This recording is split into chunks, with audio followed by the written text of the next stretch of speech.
Bonjour et bienvenue. Aujourd'hui, on va s'intéresser à un personnage absolument iconique de la littérature française pour enfants, Sophie de Réan. Une petite fille dont le nom, on peut le dire, est devenu synonyme de catastrophe ambulante. Voilà. Cette simple phrase, dite avec le plus grand naturel, pose tout de suite le décor.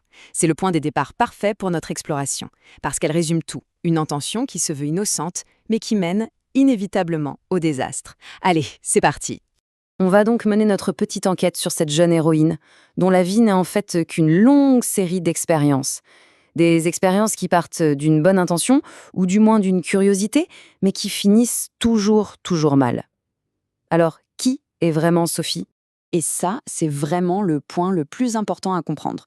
Sophie n'est pas fondamentalement méchante, non. Ses ennuis viennent d'ailleurs. Elle est curieuse de tout le temps, et elle a un gros défaut d'anticipation. Elle veut comprendre comment le monde fonctionne, quitte à le démonter pièce par pièce pour voir ce qu'il y a dedans. Dans le monde de Sophie, le mot malheur a une signification particulière. Ce n'est pas juste un coup de malchance. Non, c'est une véritable loi de la nature. C'est la conséquence quasi scientifique de la désobéissance. Chaque action entraîne une réaction. Et pour Sophie, cette réaction, c'est systématiquement une catastrophe. Ce qui est fascinant dans ces histoires, c'est que ce n'est pas juste un enchaînement de bêtises au hasard. Pas du tout. La vie de Sophie, en fait, elle suit une formule très précise, une sorte de schéma qui se répète sans cesse. Et bien sûr, ce schéma est là pour nous enseigner une morale. Et là voilà, cette fameuse formule en 4 temps. Tout part d'un désir, d'une envie, souvent assez anodine. Ensuite, pour satisfaire cette envie, vient l'acte de désobéissance. Et là, bim, c'est l'étape 3, le désastre immédiat et brutal. Et ça se termine toujours par la 4e étape, la leçon, souvent très sévère. Gardez bien ce schéma en tête, on va le retrouver partout. Bon, maintenant, entrons dans le vif du sujet. On va se faire un petit florilège, un best-of si on veut, des catastrophes les plus mémorables de Sophie. On va les regrouper par thème, juste pour se rendre compte de l'étendue de son génie destructeur. Le premier type de malheur, c'est celui qui est lié à sa vanité. Et oui, Sophie, comme beaucoup d'enfants, a envie d'être belle, d'être coquette. Le problème, c'est que ses méthodes sont, disons, assez peu conventionnelles. Un bon exemple. Elle veut avoir de belles boucles, comme sa cousine. Son idée, se mettre la tête sous une gouttière pendant qu'il pleut à verse. Logique, non ? Le résultat, évidemment, c'est qu'elle finit trempée jusqu'aux os, complètement ridicule et bien sûr sévèrement punie. La petite phrase sarcastique de sa mère résume parfaitement la situation. La leçon est claire. Vouloir imiter les autres bêtement, ça ne mène qu'à l'humiliation. On reste dans la vanité avec une autre idée brillante. Le raisonnement de Sophie est impeccable. On coupe les cheveux pour qu'ils repoussent plus épais, donc si je coupe mes sourcils, ils vont repousser plus fournis. Imparable. Elle s'arme donc d'une paire de ciseaux et se les rase entièrement. Et voilà, la réaction d'un ami de la famille en dit long. Une fois de plus, sa tentative d'embellissement se termine en catastrophe et en humiliation publique. Allez, on passe à la deuxième grande catégorie, les expériences scientifiques. Là, ce qui motive Sophie, ce n'est plus la vanité, c'est une curiosité pure et dure. Elle veut tester les lois de la physique, les limites de la matière, et en général, ça se termine par la destruction totale de l'objet d'étude. Sa magnifique poupée de cire va en faire les frais. Chaque tentative de soin est en réalité un acte de destruction.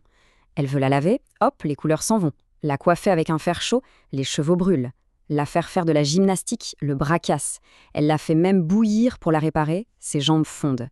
C'est un massacre méthodique qui se termine par un enterrement, décrit d'ailleurs, et c'est ça qui est fou, comme une cérémonie très joyeuse.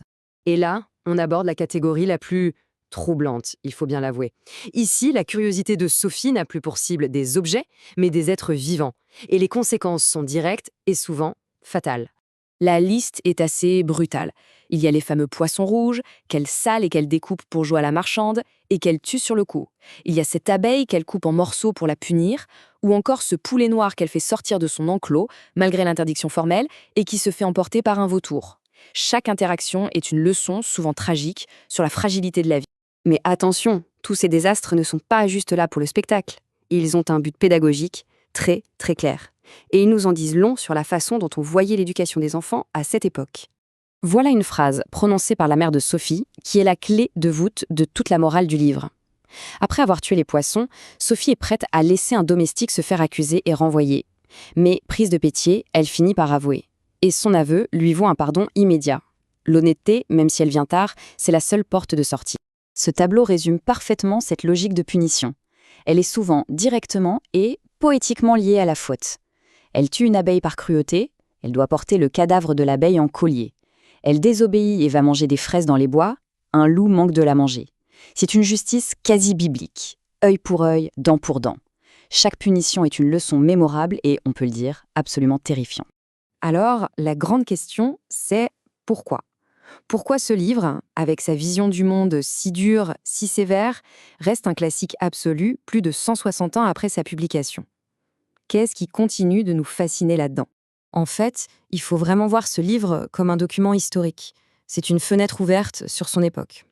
C'est un outil pédagogique conçu pour marteler des valeurs très précises: l'obéissance, la méfiance, le respect absolu de l'autorité. Et dans ce monde, la nature elle-même est le bras armé de la punition. Donc si on devait résumer les grandes leçons du monde de Sophie, ce serait ça. Chaque action a une conséquence immédiate et sévère. La désobéissance, c'est la source de tous les maux. La curiosité sans surveillance est un danger mortel. Et enfin, l'autorité des parents est infaillible. Le message est clair, direct, et il ne laisse aucune place au doute. Et c'est là-dessus qu'on va se quitter. C'est vrai que les méthodes de la comtesse de Ségur peuvent nous sembler complètement folles, voire cruelles aujourd'hui. Mais la question qu'elle soulève, au fond, elle reste pertinente. Comment apprendre la responsabilité dans un monde où les conséquences de nos actes sont souvent beaucoup moins directes et visibles qu'une rencontre avec un loup? C'est une réflexion qui mérite d'être méditée.